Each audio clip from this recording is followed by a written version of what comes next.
Magandang umaga mga kahuan. Narito na ang ating latest weather update today morning edition. Magandang umaga. Ito ng ating update sa magiging tayo ng panahon sa susunod na 24 oras. Patuloy nating mararanasan ang epekto ng northeast monsoon o yung malamig na hanging amihan dito sa malaking bahagi ng northern Luzon. Samantala, ito namang easterly o yung mainit na hangin galing sa Karagatang Pasipiko, ang weather system na iiral sa nalalabing bahagi ng ating bansa. Dahil sa amihan, makakaranas pa rin tayo ng mga kaulapan na may mahihinang pag-ulan sa ilang areas ng extreme northern Luzon at sa ilang areas rin ng northern Luzon, particular na dito sa eastern section ng Cagayan Valley. Samantala, dahil naman sa easterlies o yung hangin galing sa Karagatang Pasipiko ay maaliwalas sa panahon na ating inaasahan sa malaking bahagi ng ating bansa, may tsansa pa rin ng mga light rains o dagli ang pag-ambon na dala ng amihan dito sa nalalabing bahagi ng northern Luzon at tsansa naman ng localized thunderstorms. Ito yung mga biglaan at panandaliang buhos ng ulan sa Metro Manila and the rest of the country.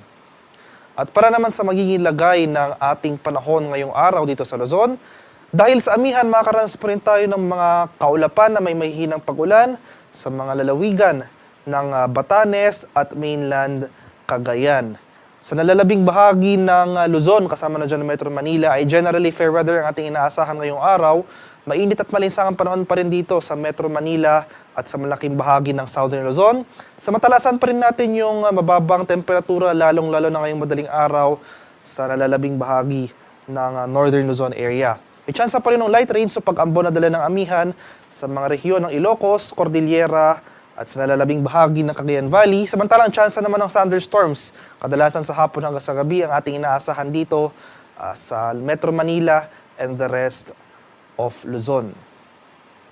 Sa bahagi naman ng Palawan, Visayas at Mindanao, buong Palawan, Visayas at Mindanao makakaranas ng pangkalahatang maaliwalas na panahon, maliban na lamang sa mga tsansa ng pulupulong pag-ulan na may pagkulog at pagkidlat, especially sa hapon hanggang sa gabi.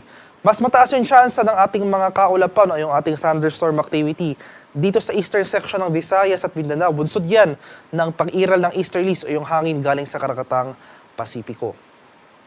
At para naman sa kalagayan ng ating karagatan, sa kasalukuyan, walang nakataas na gale warning sa anumang baybayin na ating kapuluan, ngunit iba yung pag-ingat pa rin sa ating mga kababayan na maglalayag, partikular na sa mga dagat baybayin ng Northern Luzon, dahil posible pa tayong makaranas dyan ng katamtaman hanggang sa maalong karagatan.